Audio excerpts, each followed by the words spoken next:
blessed with a championship prosperity the likes of which we have never seen, cursed by a past riddled with despair. This is Blursed.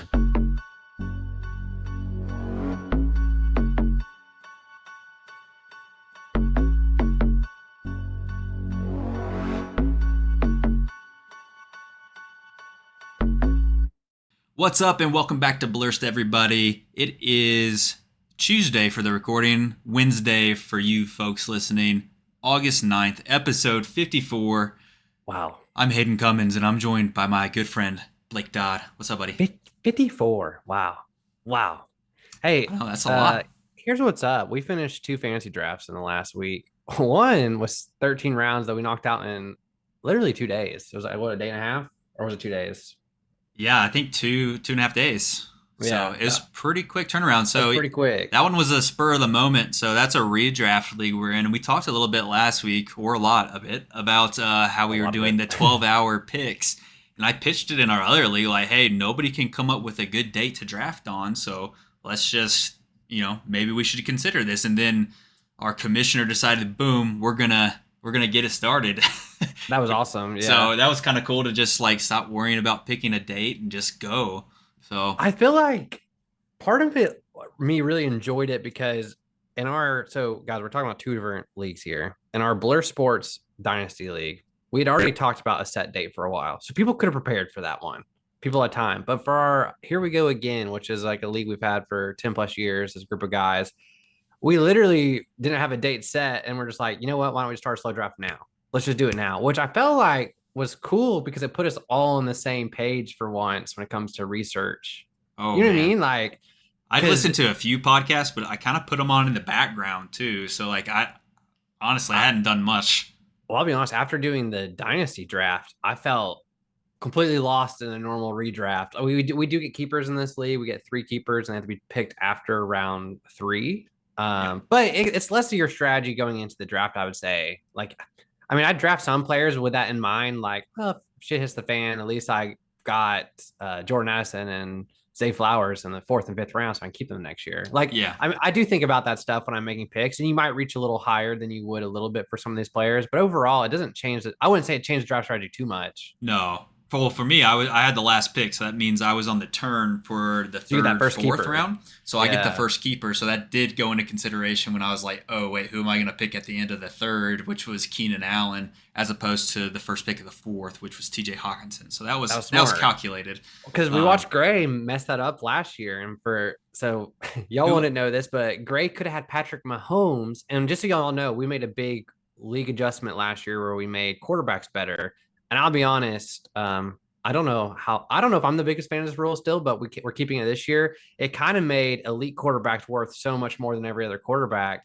And you saw a correction this year. So Patrick Mahomes was the first quarterback to go last year. He went at 312, and Gray made the mistake of not taking him 4-1 and could have kept him this year. Because this year he goes all the way at 2-3.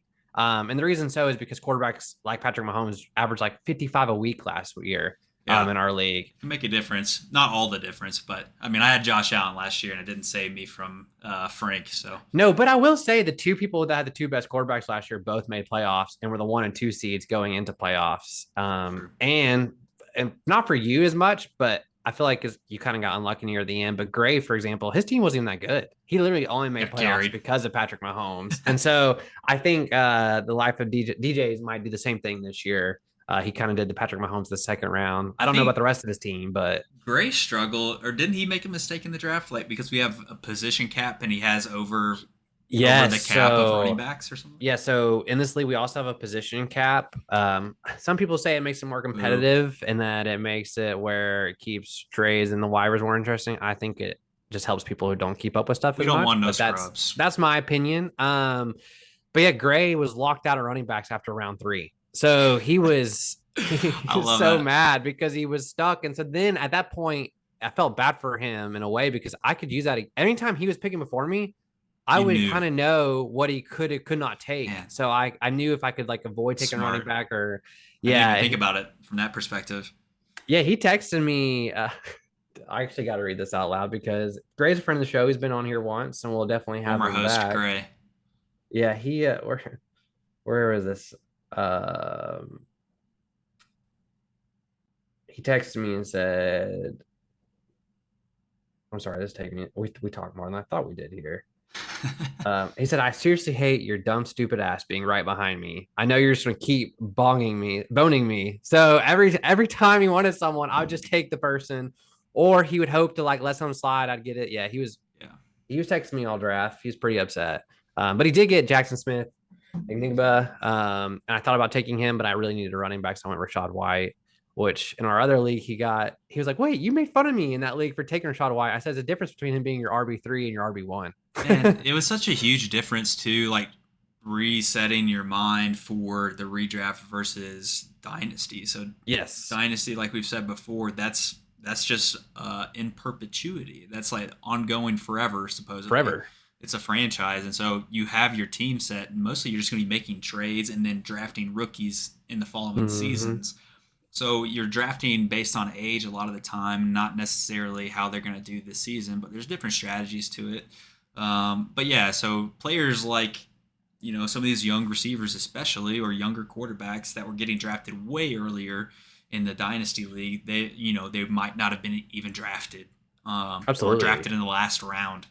So like a guy like Jalen Hyatt, who I drafted in both leagues, but I drafted him in the last round, I think, or next to last round of our redraft, as opposed to I kind of reached. You got him for round him. 11 in the Yeah. other league. And so, I mean, that's only a 2 round difference, but like to your point, like, and I even thought this after the draft, I was like, shit, there's a lot of talent still out there. I was like, we got Rondell Moore, Michael Gallup, Stafford, Juwan John. I was like, there's a lot of Yeah. good players still out there. Irv Smith, tight end for Cincinnati, still out there. Like a lot of good players. Whereas in Dynasty, we have 30 roster slots. So, I mean, it is those last few rounds were tough to get through. It was just like the names that you're looking at. So I drafted, just to make sure I had a safety net at quarterback, I drafted Ryan Tannehill, and then I was like, I guess I could draft another quarterback because I don't know what else to do. So I got Malik Willis as well, who's I think on par to be the backup over Will Levis in Tennessee, that's not even an offense you want a part of anyway. So No. you're trying to make a decision between drafting like your fifth tight end or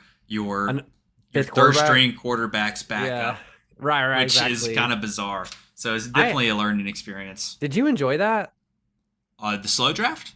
Oh, I just meant like in general with the dynasty, like at the very end, because you're now thinking, because that's the same way in Madden when you're in a franchise mode. You're like, well, this is the bottom of my roster. Like if injuries happen or if I need to make some trades later, will any of these people be worth it? What were you looking for in those last rounds? I mean, I was trying to get as many backup running backs as I could. I went running back heavy early on, and I wanted to make sure I own those backfields and hope for the best that they're actually good. I'm pretty confident the Falcons backfield will be good, so I did grab Algier. Dude, and you can start both of them. I might be able to. Absolutely. But yeah, I mean, I enjoyed the draft a lot. 30 was a lot of picks, so yeah, we can stop at 25 for sure. But maybe next year we'll cut roster sizes or something like that, or we'll add a position or something. Yeah. So I mean, looking back at my roster though, boy, I have some regrets now. Do you have buyer's remorse?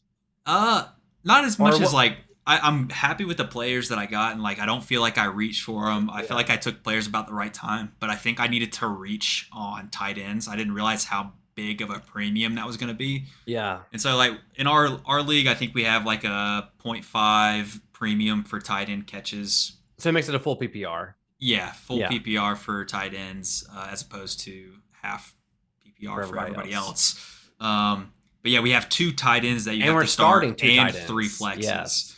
And so that's where I messed up, was not realizing how quickly tight ends would go. So right now I'm starting like, I don't even know, Trey McBride or something like that. Who you're just gonna start Irv Smith and Trey McBride, which aren't, and you have Zach Ertz too. So. Yeah, if Ertz comes back, he's kind of back end of his career. But yeah, I was like, oh boy.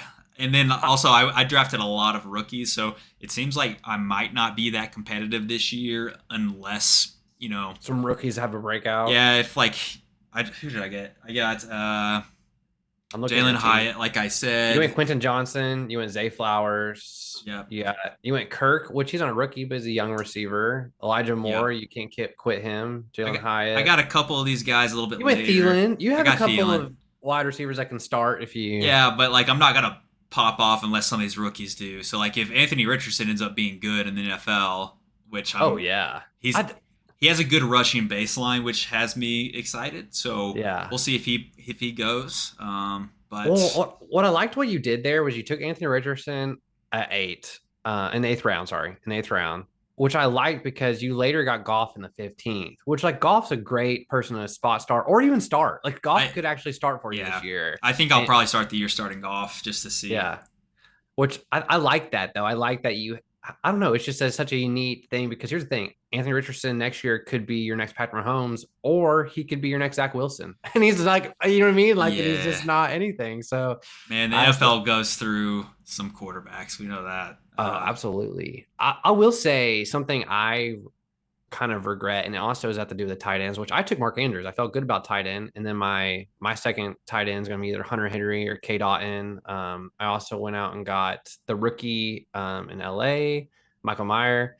But I felt like I might have actually should have gone another tight end early over one of these young receivers and just made it a strong point in my team. And it started like maybe a Mark Andrews, Greg Dulcich, or Mark Andrews, Njoku. You know what I mean? Like really just have that as a strength, because now I feel like I have a half a strength. I got Mark Andrews and I feel like my other guys can start, but is it really a strength of my team or not? There were 2 clusters of tight ends I was specifically targeting, and they got snatched up so quickly, like before they even got back to me. And I was sitting in the middle of the round, so I was like 12 picks in between or whatever, 15.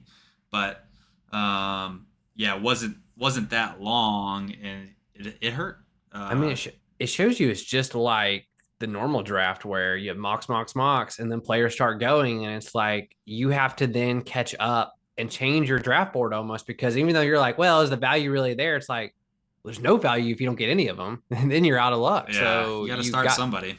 You have to decide when is it worth losing out on someone else. And I will say this for the dynasty, and I'm sure you had the same issue as someone who like, I feel like we're pretty good at filling out a roster, and an important part of the roster is your depth. And I feel like in the dynasty, it's like, well, how can I pick a tight end over this guy? Like, you know what I mean? Like, I still want this guy. Like, this guy could still. There's so many big really names. Good. So, I mean, I guess worst case scenario, if I'm the worst team in the league this year, then that's the Brock Bowers sweepstakes, right? So, I could definitely see him going 1-1 in a rookie draft. I mean, you got him. You have Marvin Harrison Jr., who's the other rookie 1-1, and you got Caleb Williams. So you have 3 studs next year who, if you can get 1, 2, or 3, you guarantee one of those guys. So there will be definitely a market for people trying to accumulate first round picks, because you can trade picks in this league. So I think there will definitely be people trading. I know people like Knox are already putting interest out there, already interested on my first round. I was trying to figure out how he even did that. He did that to mine too, which basically that's like a fuck you, because he thinks my team's gonna suck and he's gonna get the first overall pick. I think he did. I think he did to everybody. I actually think he just wants to accumulate as many picks as possible. And I think David's going to compete with him on that. And I think it's both because they want Marvin Harrison Jr. Like, that's a sweepstake. People want to win, because here's the thing. I mean, we talked about this last week, and I think after the end of this, if you look at the league, I think Colin has a team that could win in this first year. Shout out Seafred. He did a hell of a job. I think J-Hop has a team that's very competitive in their first year. I think Kai's has a team that's pretty competitive in his first year. There's people who definitely went more of a win now, and it'll be their league to win this year. But the question is, how long can they survive? Like, because that's the thing is, I think in Dynasty, we actually might see over the course of the history of the league, hopefully everyone wins at least once. But it's how often can you be competitive? How can you have a winning culture? Well, you want to, you want to be competitive year after year. Year after year. That's the most 5, in the playoffs. That's the most impressive thing, is who can sustain winning culture. And because the best team won't win every year. We already know that. Right. It's fantasy. Like, best team doesn't always win, but can you make it every year? Can you be in the dance? Yeah, I was trying to be calculated with the rookies I took too, because I do believe in the offenses of the rookies I took. So like Smart. Chargers, they have Kellen Moore there now as offensive coordinator. And you got a quarterback that's going to be there forever. And then, that's the thing too, is thinking about that. Colts, I'm not so sure about generally, but I do like Brian DeBoll a lot. Is it Brian DeBoll? I think it's a Giants head coach. Yes, he's the guy that he was with the the Bills and he developed Josh Allen. So Yeah. I think we'll see a leap this year And he with wanted to Daniel pay Jones. money. Yeah. And you saw a leap last year in Danny Dimes. Like that's why he got the 40 million a year. And so Yep. maybe you'll see it again. I think I took Danny Dimes as my backup to Trevor Lawrence. So I don't remember what round I got him in, but I think I did. Yeah, I got him in the 14th as my backup to Trevor. Yeah. So That's a good pairing. yeah, I thought so too. I think Trevor's hopefully last me the next 10 years and we win many ships together. But if not, we got Man, some I just wish he would cut that hair. I can't do it. days. Not a fan. What's that kid in Remember the Titans, Sunshine or Sunshine, whatever? yeah. Yeah, he's Sunshine. He is Sunshine. Oh God. That's who he is. Rome Did you Georgia, have shout out. any late late picks that you thought were sneaky that you had in the dynasty draft? I'm gonna have to go back and look. Because My I had a roster. couple. So one I went with Bailey Zappi, the backup quarterback to New England. I don't know if I trust Mac Jones. And Bailey Zappi looked good last year. He And I got a don't even couple think starts last year, right? I don't even know if he'll become their next starter, but he's a fun one to have to hold on to. I saw someone took Stetson Bennett. I think it was Dannon in the 24th. Like I thought that was a fun one to hold on to. I mean, he's a winner. Yeah. Trey Sermon, someone else I took late. He's Philadelphia's third string behind Kenneth Gainwell and our damn good dog. What's his name? Swift, who gets hurt all the time. Yes. And Trey Sermon has that draft pedigree to be a good running back, and he hasn't really played much. So Yeah, that's even if 49ers. They always draft high running backs and then don't play them. It's so weird. yeah. So I took him in the 23rd. Thought that'd be a fun guy to hold on to. Also, Allen Robinson, like a ghost blast from the past. Maybe he has a bounce back year. He's only 29. He got paid $10 million to play for Pittsburgh this year. So he's going to Wow. be. I mean, he's got to get targets, right? Like I think you so. don't pay a guy that much to not get targets. Oh, you know what? I picked up Logan Thomas very late. I forgot about that. He's the starting tight end in the league, so I don't know how he was still available super late, but Who is he playing for? Is that Washington. Washington? Yeah, Yeah. got him in the 25th. I like So Logan Thomas too. He's just been one of those guys that have been around, yeah, taking their time. I mean, you got Greg the Leg back there. I wanted to get that San Francisco kicker. I picked him up in the other league. Honestly, a dynasty draft helped me prep a little bit by just like knowing all these Some players that I names. read in the previous draft. But yeah, the San Francisco kicker, they drafted him. He actually got drafted, which most kickers don't, like in the NFL draft. But Right. he's like known for hitting 50, 60 yarders. So I was like, okay, maybe this guy's the next Justin Tucker or something. Yeah, that's important in Dynasty though. If you can hit the next Justin Tucker, you have your kicker locked Yeah. up for 20 years. Although you don't want the next Carlos Santos. No, Who, no. I think the Bucks drafted him, and then he was out of the league like a year Dropped him later. in the third round. Yeah, man, that's bad. It's a tough look. I also took Zach Wilson, hoping when Aaron Rodgers retires, he steps up and I can trade him to Frank for a first round pick. We'll see what happens there. I could see him actually like learning a lot from A-Raj and actually having a decent career afterwards. I could too. I went two kickers. Did you also do two kickers? Yeah, I got Like, why to. not, right? Yeah, I mean, might as well Yeah. have a backup just in case. Got 30 slots. I also took Darius Slayton in the 21st, which, dude, I didn't realize. How old do you think he is? I don't know, like 28. He's 26. Holy crap, dude! I thought he was like 30. I thought he's like been relevant 30. every year. For Every some reason, year. like every year at the beginning, the Giants don't want to play him, and then he just forces his way onto the team essentially. Yeah, I 'Cause feel like he's battled a lot of good. injuries too, though, has been one of the things. But Giants yeah, receivers have a hard time. I don't know if that's because of MetLife or what. Maybe it's the turf that they play on. I mean, we kind of talked about this last week. The only elite receiver they've had in our entire lives is Odell Beckham Jr. What did you see the thing about where was it? Messi. Oh, Messi played in Atlanta, right? And they changed out the turf for real grass. He hasn't played in Atlanta yet. Oh, he hasn't. No, but Atlanta has said they're not going to do that. Oh, so they're making Yeah. some teams do that. Well, he is saying he don't want to play, and Atlanta's like, and Atlanta already had this argument in the first place, which one of the reasons apparently we were in on the Messi talks, and one of the reasons he didn't want to sign was because we weren't going to change the grass. Dude, that would have been nuts if one player's like, "Hey, I want grass," and then they change because that's an expensive change, I'd imagine. Dude, they don't. But none of these teams care, man. I mean, he's bringing in so much money for the MLS right now. Like it is Everywhere he goes, I'm unheard sure. of. Yes, the ticket prices everywhere they go shot up to the roof. The amount of sales going through. Miami is like one of the most like expensive franchise in MLS now, and they happened overnight just by signing him. And apparently, there's a rumor today. I don't know how true this will be, but a rumor today that Mbappe, who also comes from PSG, younger than Messi, in his prime, French nationalist, he is considering a move to the MLS. I doubt this happens. Like he's like the current Messi. Like he is the current Yes. best player in the world. I could not imagine it happening, but the fact that there's even talks of him coming to the MLS is nuts. He like carried the French, didn't he? Like in the final of the Oh World yeah, Cup too. yeah. I think he scored the most goals too. Like yeah, he's incredible. I mean, he's played in maybe he's played in two World Cups at this point. I'm pretty sure. Mbappe So age. Let's see, 24. Yeah, he's played in two, and he's had that would incredible be pretty both crazy times. if MLS actually had a player like that in their prime. They would just dominate the league probably. Yeah, exactly. I'd But hope I it. mean, if these MLS teams are offering like partial ownership of the franchise and stuff like that, then like That's the crazy part. Is do you do it to a 24-year-old kid? Like, it's one thing to be Messi. Like he's the greatest player to ever play. it's true. Yeah, I don't know. I mean, I don't. Maybe if I see a team doing it, Atlanta could be the team to do it though. Like we're the team that spent the most money on any player before this. So, but I don't know if Art's willing to give a part of that ownership away. It just doesn't seem like something he'd be willing to yeah, do. probably not. That's not his style. He No, likes being important, he does. He's been less what we're trying to involved. say, involved though. I will say that, and it may have something to do with the team success. He's like, I'm not associated with this. I'd rather be associated with my Only when they're Falcons, who good. haven't made the playoffs in 6 years, haven't won a game in 6 years. He prefers American football.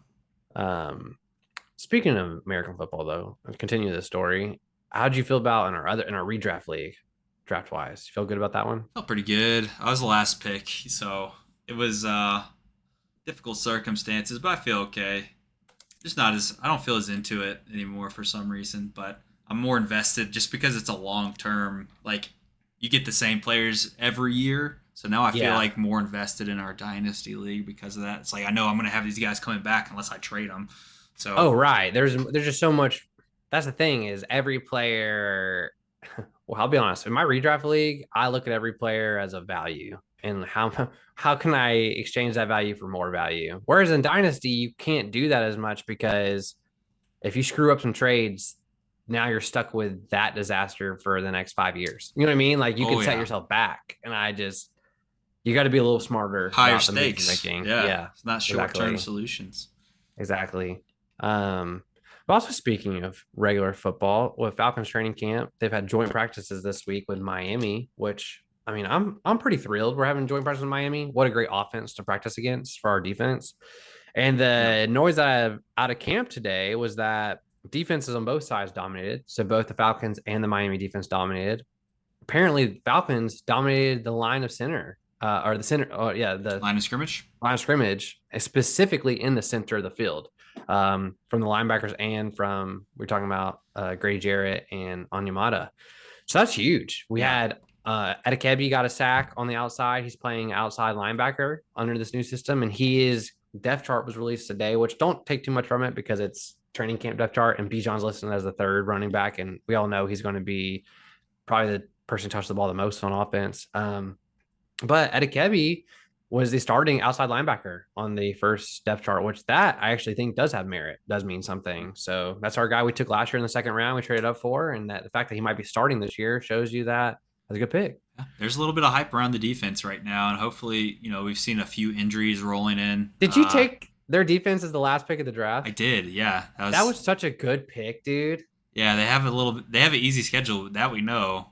So at the very least, I can kind of fill in the gaps on tough weeks if we have any. Dude, the easy schedule, and you added so much talent on that defense that like You sold me, Blake. has to be You've better. been talking them up. I It mean, has to be they were better. like almost next to last year. So Yeah. at least from a fantasy perspective, they were like the 31st Oh, they were defense. horrible. They're So horrible. I knew they were But going to you're be available. But a lot of people are projecting us to double our sacks this year. So, I mean, that can only help that. You also added so much talent. Akuda, who we talked about last week, who was hurt, it's been announced that he should be back by week 1. That's huge for us. He's actually having a good camp. And then Clark Phillips, our rookie, who has been great. He also got hurt today, carted off the field at joint practices, but he's also going to be okay. It's precautionary. They cart everyone off the field when it comes to practice these days just to make sure it's not a game or anything like that. I mean, they're Uh, paying the guy to drive the cart. You might as well use him. you got to use him. So he's okay as well. Last big thing out of OTAs too was Bijan had a touchdown today against Miami, so that was cool. You Need a already lot of seen, those. yeah, seen him do work, and AJ Terrell and our young linebacker Troy Anderson both had interceptions stay off Tua, so pretty cool. All right. I mean, that's a Yeah, good offense. Mike McDaniel, he's got a good I mean, what a great scheme down offense to there. practice against, right? Yeah. Exactly. Although we saw somebody get burnt real bad by Tyreek. Did you see that clip? Yeah, that was Trey Flowers, who will be our cornerback who's assigned to the tight end. I don't know Oh, why we okay. had Trey Flowers on Tyreek Hill for that play, Just to but maybe, embarrass him, I guess. I I don't mean, know. maybe they're trying to figure out who's like if Akuda does have to miss time, who starts in that place. And I think Trey Flowers makes sense, but I think I'd rather put Mike Hughes there. He's faster, better Yeah, athlete. if it's a Trey Flowers is if big. it's a speed receiver, then yeah, you probably should put a smaller corner with a little bit more speed than Yeah, yeah, because Trey Flowers. Flowers is 6'3", 200. Like this guy's meant to guard tight ends. He's not meant to guard Tyreek Hill. Yeah, dude, Yikes. But Tyreek Hill makes everyone look bad. So like, Yeah, that's valid. He's so fast. um, what else happened today? I think that was about it today. Oh, and Class Campbell was back in practice, so good to see that. Other things coming around about the Falcons was Art saying this year. He said we actually have football players. He literally said that in his thing, like it was a little more minced words, but he alluded to the fact that they hadn't had an actual team full of football players the first 2 years he's been here. And so he's excited to see what he can do with real football Yeah. players. And it's true though. Like, I mean, Yeah, I mean, the it's amount of true. depth is going to make a huge impact. It's such a contact physical sport that like you just Yeah. go through these players and having that depth. I mean, we have Cordell Patterson as our third string running back, which is incredible. Yeah. Which he's going to be more involved in that, and he's going to be working in the receiver as well, and in the return game, some I would imagine this year. Oh, absolutely. But yeah, I mean, I don't know. It's like Aaron hits on this a lot, and he's not here, so I can talk about it. He knocks on Kyle Pitts, and we talked about last week how I really do believe that's the worst pick we've had since Terry's been here. But if you think about what our offense has had as weapons these last couple of years, I mean, who else have they had to guard besides Kyle Pitts? I'll tell you, no one really. Like you had Drake London Yeah. came out at the end of the year Rookie wide last year, receiver, yeah. but that was only because Desmond started throwing the ball. Mariota couldn't do it consistently. And the year before that, Calvin Ridley goes down after week 5. And so Kyle Pitts is your one target. So I just think something Art hit on it he goes, who are you going to guard? Like when you talk about the red zone, because who are you going to guard? All right, I'm going to take Drake London away from you. Okay, we have Kyle Pitts. All right, I'll take him away too. All right, then we have Bijan. All right, I'll take him away too. All right, we have Jonnu. All right, I'll take him away. All right, we have Cordell Patterson. I'll take him away. We have Algier. Like It gives him a lot of freedom as an offensive play caller Yeah. and play creator. A lot of different packages in the red zone. I mean, you could keep it simple, load up the box, get both tight ends in there, and let and then spread everybody out, though. Yeah, or you could spread out the. Well, you do the same thing. Our receivers are massive too, so like you know, Yeah. there's a lot of different things you can do and like have an advantage because that's what it's about, creating mismatches in that small of space. And I think Art can do that effectively with the players we have on staff. Absolutely. So, I mean, I'm 100% on that same page as you. good team score in the red zone too, so that's extremely important. True. I mean, you have to. We also brought Matt Schaub back. So any of you longtime Falcons fans, Matt Schaub, we drafted him back in 2004 in the 3rd round, and he made some spot starts while Matt Ryan was hurt. And he was on the team while we had Michael Vick still. Yeah, we brought him back. He's played for us twice. We brought him back twice. Wait, is he actually a backup, or is he like coming to coach now? No, he's coaching. Okay. He's coaching. Yeah, he's a offensive analyst. So it's cool Matt Ryan. Matt Ryan was hanging around Flowery Branch as well, right? Yeah, so Matt Ryan came to Atlanta, had dinner with Arthur Blank. He actually just had a piece too that hit The Athletic today, talking about the shit show that was the last 18 months. And he said that those are his words. So he didn't cuss much. So it was a big deal. And he came out and said too. Is he done? I think he is. He came out though and said that he doesn't blame Atlanta for how that played out. He said it was just it was a hard situation, and it made sense why they went the way they did, and he has no hard feelings. And he goes, I choose to not look at that one bad moment and choose to look on the other 14 good years I had there. Yeah. So, and Arthur Blank has made it very clear he wants to bring Matt Ryan to be back to be part of the organization if he wants to. So, we do know Matt will be commentating for CBS, I think, this year, or Oh, Fox really? Sports, one of those two. Yeah, Interesting. he does have a network deal this year for a couple games. I think 3 or 4 games. He's getting his But I think tryout this year. we'll definitely see him in Atlanta, though. I think he'll be around. And Art already came out and said no quarterback will wear number 2 and no receiver will wear number 11 as long as I'm coach here. So, I mean, that's kudos to Interesting. Matt Ryan and Yeah. Julio Jones. So, I think that's a big deal. Yeah, I think Matt Ryan should definitely be in the Falcons Hall of Fame. Oh, absolutely. It should Maybe be. not the NFL Hall of Fame. Yeah, no, his jersey should be retired for Atlanta. Yeah, that's. I think. Oh, that reminded me of another weird thing. Somebody for the Vikings, a receiver is wearing number 28, which is Adrian Peterson's number, which That is is so weird. strange to me. Like, I That don't is know. It weird. feels like that should be one that's off limits a little bit. I think so too. Like that should be. He's like a legit bona fide Hall of Fame running back. Like Yes. that should be retired. Tired. Yeah, and maybe they're doing the same thing that like Art said. He said no quarterback will wear number 2 and no receiver will wear number 11. So maybe they're saying, you know what, the number's still open. That's convoluted now that any number is game Yeah, for any it position. is right. It It still changed the throws game me a little off. bit. I don't know if I like it. I don't. It made it easier to know what position they were Yeah. beforehand for sure, but I don't mind it. Like Calvin Ridley wearing 0. That's pretty cool. Is Pretty he wearing cool. 0 in Jacksonville? Who do you Yeah. think's the number one there? You think it's Kirk or Ridley? That's Ridley, dude. If Kirk you was here's the good thing, last year Kirk was good, but and a playoff team. for people who weren't Falcons fans, circa Calvin Ridley, like he's so good, dude. He's so good, man. But we He haven't seen him in almost 2 years. I mean, he's That looked could good in make a difference. shorts. You're not wrong. He's looked good in shorts though at camp. Like I don't know. I Maybe it think comes it's out in good. flat. He's playing in Jacksonville. It's good that they shut down the dog tracks in Florida so he can't be out there gambling on dog tracks Oh instead of gosh. practice. Yeah. Goodness gracious. We know I he don't know. likes to gamble. I don't know. I don't know, honestly. If he's anything like he was in Atlanta, though, he's going to be great. And their whole offense is going to hum. And I don't think it hurts Christian Kirk, though. I think it helps him. I really just Might. think it helps. Well, if Ridley is the number one, then he gets primary coverage. So he's going to get the toughest matchup, and then The, Kirk opens up with a little bit the, the hard part is they play kind of similarly. Like, they're both like slot kind of guy. slot guys. Yeah. So Calvin Ridley can move a little bit more over the field than Kirk can. He's a little bigger, 6'1", whereas Kirk's 5'11". But, and he's still has more mass, too. And Yeah. But I don't know. Speaking of the Calvin Ridley gambling thing, it feels like he might have just been ahead of the curve in getting caught Yeah, because he's there's just a an lot iceberg. more coming out now. And we saw, Yeah. there's a couple Colts players that came out earlier this summer that they're suspended Well, indefinitely. Jameson Williams, the Lions. Jameson Williams, but now He's it's out like 6 getting games. into college sports as well. Iowa, their quarterback, I think, Oh, is getting in trouble for it. well, they made it so easy to gamble now. It's on anyone's phone. Yep. So you can So gamble on state. it's gonna be interesting to see like how deep it goes and How did if they actually pull that thread or not. Which I right? would suggest just maybe not, maybe leave it alone.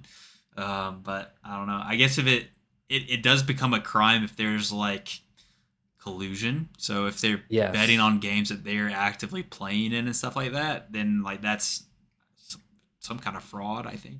Yeah, no, Um, you shouldn't. They shouldn't be gambling. Like they just like do yourself a favor. Don't gamble in any football related stuff if you're playing football. Like you just shouldn't touch it. Yep. It's not worth the risk. I Yeah. don't know. I feel like I don't know. And also, it's weird to me too that like they gave Ridley a whole year, but some of these people are only getting 6 months. Like the rule just seems all over the place. I mean, he was like the example player, right? So he was the first one to get caught, Right. and now it's like, okay, we're going to give him the harshest punishment. Kind of like it was like Josh Gordon back in the Right. day getting in trouble with marijuana, which Marijuana, over yeah. and over again, but they would give him really harsh punishments. Which, Right. And now, like NBA doesn't even care about that anymore. They don't even test for marijuana anymore. I don't think. No, NBA doesn't care at all. There are players who will say in an interview that they either just smoked or yeah, like them. It's not even A lot of them use it for pain management too. right. So Yeah. I mean, which that's like a I mean, there's a lot of Proven thing. we're going to get to a point where there's more states where it's legal than it's illegal, and it's going to change in a lot of sports. I feel like yeah. uh, What did so also today we're bouncing around. Speaking of NBA, if you're are you done with football? Yes. All right, speaking of NBA, a little Hawks talk here. Shams came Hawk out talk. today, said that it is true that the Hawks have been interested in Siakam, but the external market has been tempered a bit due to the fact that it's been made clear that Siakam would not extend with a team that trades for him. So the weird part about this is Siakam's making it so hard for them to trade him. So he's rooting his own trade value. Does he not want to get traded? He keeps saying he doesn't want to get traded. Okay. That's an But interesting but the tactic by point him. I keep making is the team that has you wants to get rid of you. So what good is it doing you unless you're trying to get traded to a team for the least amount possible so that team's still good. You know Oh, what I mean? Like it's I like don't a know if he's double playing. agent kind of Yeah, I don't stuff. know if he's playing 40 chess, but it kind of sounds like. However, Atlanta offered a package in around DeAndre Hunter, AJ Griffin, and draft compensation to Toronto for Siakam. The Raptors are believed to have upped the price of a possible deal. For now, talks are a complete pause, and the Hawks are fully prepared to enter 23-24 with their current team. Personally, I don't like the fact we're offering AJ Griffin for Siakam just because if you go for Siakam, you're basically saying, all right, this is our win all. Like, that's the thing. If you go get Siakam, you got to win the championship or you're busting. Yeah. And AJ Griffin has shown a little bit of juice, right? So like Yeah. he looks, we haven't had the most success with our draft picks, but it looks like he is actually, you Yes. know, I mean, maybe he could be an all-star, maybe that's like best case scenario, but we've seen enough to know he's a capable NBA starter, I think. yeah. And like the way NBA works too, I feel like even if he doesn't ever hit the what I'm trying to say, the skill of Siakam when it comes to like player for player perspective. But if you just look at like the value he brings at his position for the price he's paid, I mean, it's incredible what he did. As a rookie, he was like the fifth most efficient 3-point shooter in the NBA last year. So yeah, a 19-year-old kid who can shoot like an elite clip from the three is, I think, more valuable than an aging power forward who is going to be on his last contract soon. Yep. Personally, You'd be um, hurting your longevity there. So it yeah, and depends. It's a give and take. Do you want to be more competitive now, or do you want to be a little yeah, bit less competitive now and then maybe it's have hard. 10 years of it? Absolutely. It's just hard on the outside looking in to know if it's the right move or not, because if I had full control over the roster, the stuff I would do would look a lot different than the stuff that maybe our current people in control would do. So it's hard for me to know if we went and got Siakam, if that would be enough for us to win a championship or not alone. I just don't Yeah. know. And I would rather have more options open, and I would rather keep Griffin if that's the case. So Sure. if we do go in the season, Pat, I'm okay with that. Like I said, we did need to take a step backwards to move forward, and that was the John Collins trading. I do still think DeAndre Hunter and Clint Capella could be on their way out, but they may wait till closer to the trade deadline. So it could be one of Hmm. those that happen mid-season, which is fine too, honestly. Like, I mean, you would right. hope maybe it's like trade deadline. We're floating middle of the pack, like maybe like Yes. between 4 and 6. That's the range you Well, want to be in, like to be like, okay, now we're gonna go yeah. make a At move that's gonna put us yeah, over the top and be like, maybe we do get the top 4 seeds, and then we're really in absolutely. the mix. Yes. I would rather see us at the trade deadline between I don't as long as we're between somewhere between 7 and 4, I'm okay. Like I don't even care even for 8. Like if we're in this hunt, I don't want to be 9 or 10 at the trade deadline again. I Not the don't want to do play. that. Don't want to be The a play play-in in, game. yeah. Yeah. But even 7 and 8, you're still playing, but still like you're at least in the old playoff bracket. So I'm at least more comfortable with that because this year is all about doing better than last year. It's all about we finished 8th last year. Let's set for our goals on 6. Let's Yeah. not set our goals on Eastern Conference Finals. Doesn't Let's have to just be try to all at improve. once, but you do want to Yeah, see, a nice improvement year over year. absolutely. Something else too, we didn't talk about this last week, but I saw this last week. Jalen Johnson was out there practicing in LA with LeBron, so that's cool. Anytime your players can practice with the best player to ever play a sport, it's a good thing for your Ooh, team. I think So, you just pissed off some people with that statement, but or second best player, depending on who you are. that debate's been had And if you many if you think times. he's below the second best player, then we should be talking about sports together, me and you. um, That's fair. Something else going on. The Braves are 10-11 since the All-Star break. Hayden, do I need to burn my house down now, or what's going Oh on, my dude? gosh, everybody's got to chill, guys. We have a substantial lead in the division. We're not always going to be red hot, but I'd rather be going through a little bit of struggle right now. And really, it's not even the offense has stayed hot. It's the pitching that has tailed off a little bit. But Yeah. we're getting reinforcements. Max Fried came back and he had his first start on Friday. Pitched 6 innings, gave up 3 hits, 8 strikeouts, no earned on the He road was against the Cubs, which that's not the easiest place to pitch either. So he was well. They've dealing. been He looks like himself, and he looks well rested, which is yeah. awesome. I know Aaron made a joke in Discord about this because I said they're red hot, and he goes, "You're not red hot when you get blanked like that." And then they went on to win the series against us 2-3. But the Aaron can be Cubs a are little hyperbolic. He can be He one of those can be. hyperbolic Braves fans that's like Oh, live and die off of every most recent game. It's like yes. it's just such a marathon in baseball. It's like you can't think that It's way. so exhausting for people to do that. I don't know how they Yeah. live with themselves. I'd be upset watching baseball every day. But and basketball is similar with 82 games. But I will say the Cubs have been the most red hot team in baseball since All-Star break, and it continues. Like they just scored so many runs since the All-Star break. Yeah. But the Pirates beating you in a day where Spencer Strider's starting, that's a little worrisome. But here's the thing: Strider's going to have bad starts. Like he will, and the thing about Strider is he's going to bounce back. So I'm not. It's worrisome in the sense that like it's a win you'd like to have. It's not worrisome in the sense that this bodes bad for Strider in the long term. We're good against good and bad teams, so sometimes we lose against bad teams, but we beat so many good teams that it doesn't really matter. Now, if you look at like a situation, the Angels, they decided that they weren't going to sell Shohei, who's the most valuable player in baseball, even more so than Acuna. In the history of baseball. Honestly, he's probably the best player of all time. Yes. Which I don't think that can honestly be disputed anymore just because of how effective he is as a pitcher, and he's leading the league in home runs. He could have 60-plus home runs this year, which is incredible. But so they decided that they were going to bring in and trade for a lot of pitching depth and other players and make a run. They want to make the playoffs with Shohei. And then I don't think they've won a game since the trade deadline Tuesday. They're 2-8 in their last 10 games, and you were 100% correct. They have not won a game since the trade deadline, even though they've made a ton of moves. And so it just shows you, like, even if you're a buyer in this market and you're trying to make a ton of moves, it doesn't guarantee success. Nope.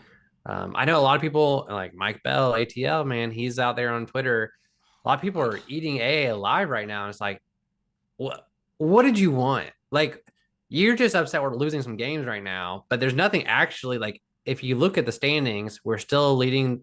Not only are we leading our division, but I'm pretty sure we're still leading baseball. We're top. No, we are still leading baseball with the best winning percentage in baseball.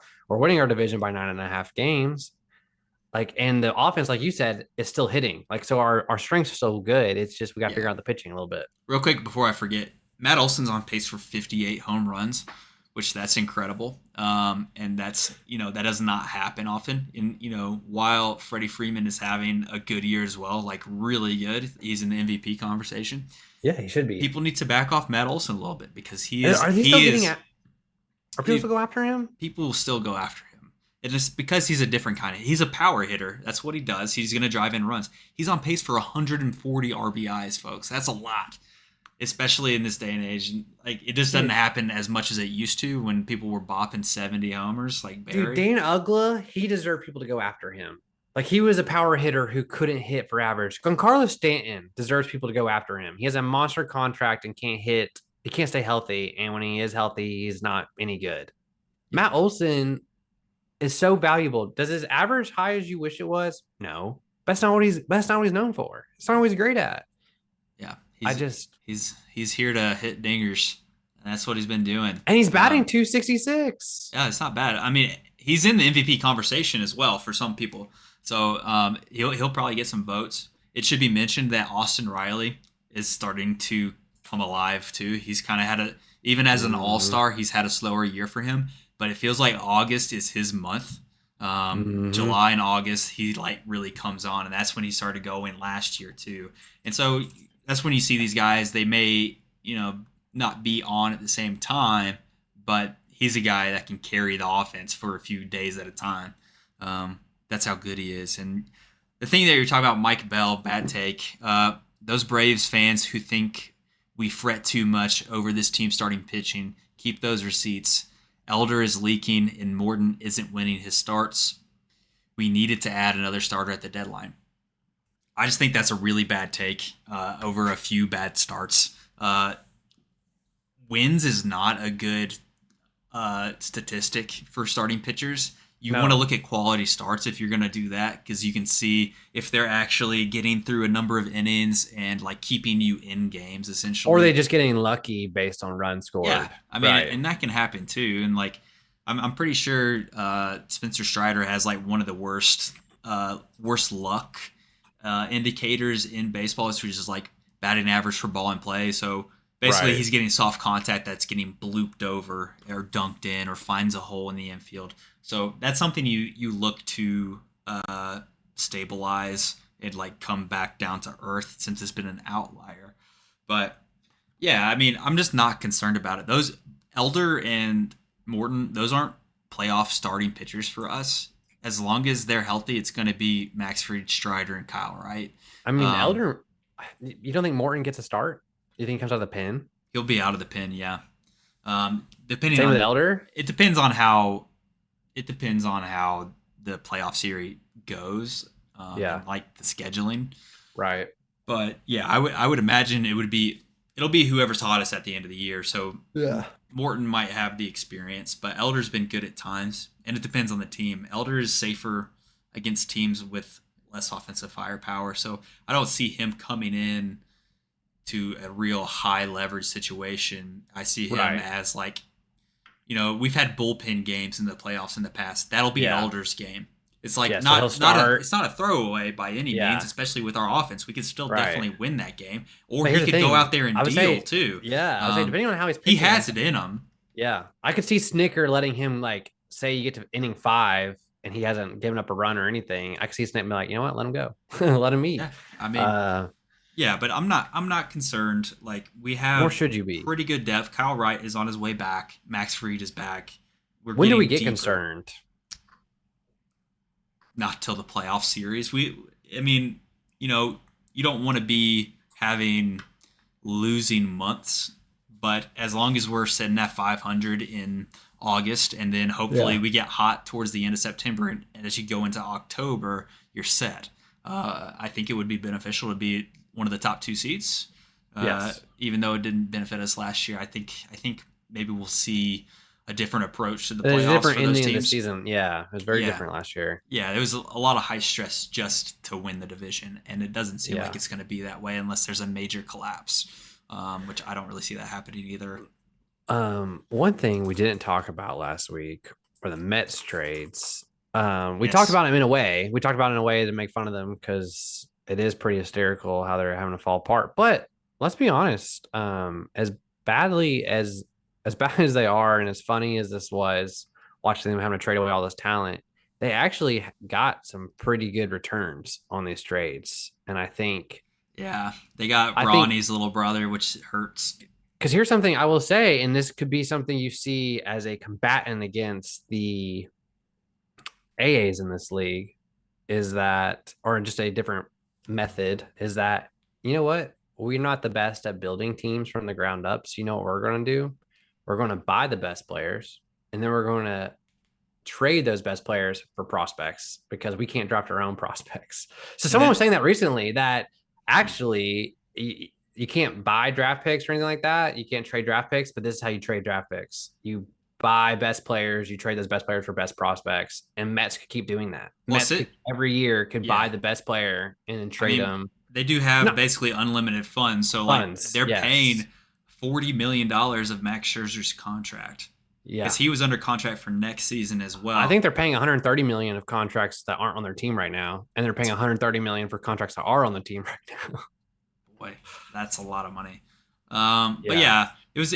Scherzer's comments were pretty interesting about how he was kind of confused of why they were selling at the deadline instead of buying, because he's under contract for another year, and then so he's assuming they're going to go for it next year's, like, the talent's there, which I agree. They're a talented enough team to compete in 2024. Apparently, the management's like, no, we're going to rebuild for 2025 now. So the management of the Mets, they don't expect to be competitive next season either. Yeah, which is I'll be hilarious. honest. I kind of see it though. Like, their best pitchers are 40, aged out. Verlander and Max. And then look at their best like field players. One's like, a lot of them are underperforming, and like, you know what I mean? Yeah. Like, they just don't have. Lindor's Yeah, been underperforming his contract for sure. for sure. I mean, the only one I can think of that's any good is their third. Well, who's their third baseman? I can't even think of his name right now. Oh no, you're thinking of Pete Alonso, Alonso, first yeah, base. first baseman, yeah, first, yeah. He's their only player that like, and I say that they have other players, but you know what I mean. Like Starling Marte hasn't been who they thought he would be since he's joined the team. He had a better year than recently, but it just hasn't been what they thought it was going to be at all. It feels like it never comes together for them. And Yeah. in the way that it does for the Braves, which has to be frustrating as a Mets fan, I would So imagine. so they traded Max Scherzer for cash and Luciangel Acuna, who's a shortstop. So Acuna's brother plays shortstop. Didn't know that. And then they got two outfielders for what's the name? Verlander. So I'll say this: like, yes, as a from a contract perspective and a money perspective, it was bad what they did. I don't I think it's messed up. It's bad what they did, but they salvaged the value. I felt like as a front office. Yeah, I guess time Um, will tell as we see how well these prospects pan yeah, out. but still, this year, 2023 is still the biggest joke for them, and they will always be made fun of, and as they should for this year. I just want to check in Um, on the Padres because they were the other big spender. at the trade deadline, Yeah, they're 11 games back. They're under 500 too.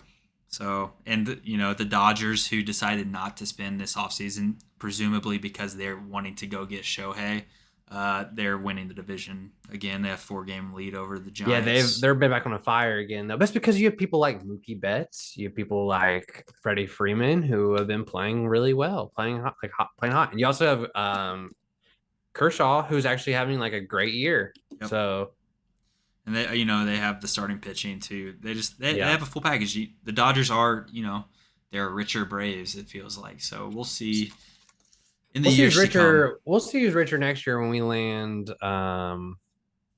What's the guy in the Padres that wants to play with us? Juan Soto. Do you think that actually Oh, happens? that would be very interesting. I don't know. It would be interesting if he signed. I don't think we bring him in and pay him like way more than Acuna because I think that starts No, causing some issues with like the can't. Braves way because everybody takes Yeah, a discount here essentially. part of the Um, culture. not that they take a discount. Well, we buy them out of their Yeah, arbitration year, so that way it like makes more sense for them to do that. yeah. But it would still be a slight, I think, especially if Acuna is coming off winning the National League MVP, which he's on pace to do. So it would be interesting. Maybe they don't feel that way. Maybe they have their money and they feel good. But there's If, there's something to be said. If you're the best player, you want to be paid that way. Absolutely. Um, And I think AA knows that. I think they know they're going to have to pay Acuna. I'm pretty I sure they're mean, aware of that. My question yeah, is, does let it the stop you from restructure. giving Juan Soto maybe a 2-year big $80 million deal or something like that? You know what I mean? Like, Yeah, is that more likely than a long-term deal for someone like a Juan Soto? no, It's hard I to don't know. know. Yeah. Because we haven't done anything We like haven't this. I done will it. say Yeah, when we went out and got Azuna, I would say Azuna is the first player AA really spent money on, like big money on. He kind of went out there and that was a big contract for the Braves at the time. yeah, So he's not afraid to do it. yeah, yeah. I mean, we'll just have to see. And we still have Max sitting out there that needs a extension too. So I would hope that we hold on to him, but I don't know. I don't know either. Maybe you just go get Shohei and you get your pitcher and your outfielder and you know I'm just kidding. I'm just I mean, kidding. I don't. I think he just He's DH. Yeah, DHs. you wouldn't put him in the field. You wouldn't But put him out I there. mean, really, the only guy that we're probably not going to re-sign is Eddie Rosario this offseason, I would imagine. So we'll be looking. I mean, left field's like the one spot, right, that we really have to Makes address. sense. Makes too much sense. So we'll see if we do something with that. Yeah. Oh, I was watching. What's his name? Hurston Waldrop, who was our Oh, the first eight round draft. strikeouts. Yeah, Yeah. he had his first start in Augusta this past weekend, and boy, he looks good. And like it's high A, so it's hard to tell how he would fare against major league hitters. But Yeah. you see the arm action, and it's really good. Mhm. Like it feels like elastic almost. He has Right. like good whip, and also just the movement on the pitch is pretty incredible. He's the guy that has that like split screwball, I think, or whatever. That's it just Did he have kind of moves just funky and different. And he just dealt. I think he Did pitched he have eight 3 innings. strikeouts in 3 innings? Yeah, eight Yeah. strikeouts, 3 innings. So keep an eye out. Keep your ears. Uh, Probably not keep this year. listening, and then maybe he's one of those guys that's a fast riser, kind of like how Strider was. You never know. So that's a name to watch out for, and it would be What fun to year did we see. draft Strider? So Strider was a college draft pick. So I think we drafted him 2020, maybe. He, Okay. he went to Clemson, but he was also coming off Tommy John. See, the So thing about Spin Strider is I'm typically I'm not the most plugged in when it comes to prospects in the Braves, but I typically know our top prospects. I had never heard of Strider until he literally was on the major leagues last year. he burst on And the maybe that's scene. and maybe that's on me, or did he actually just burst on the scene like that? No, he did burst on the scene. It was because when we drafted him, he was coming like I think he was still recovering from Tommy John. Oh, I Um, see. Yeah, so he started in 2021. yeah, yep. And that's when he kind of popped up in spring training. So yeah, I mean it's fun to have that Wait, he happen. got his first career win on the final day of the season in 2021 I didn't.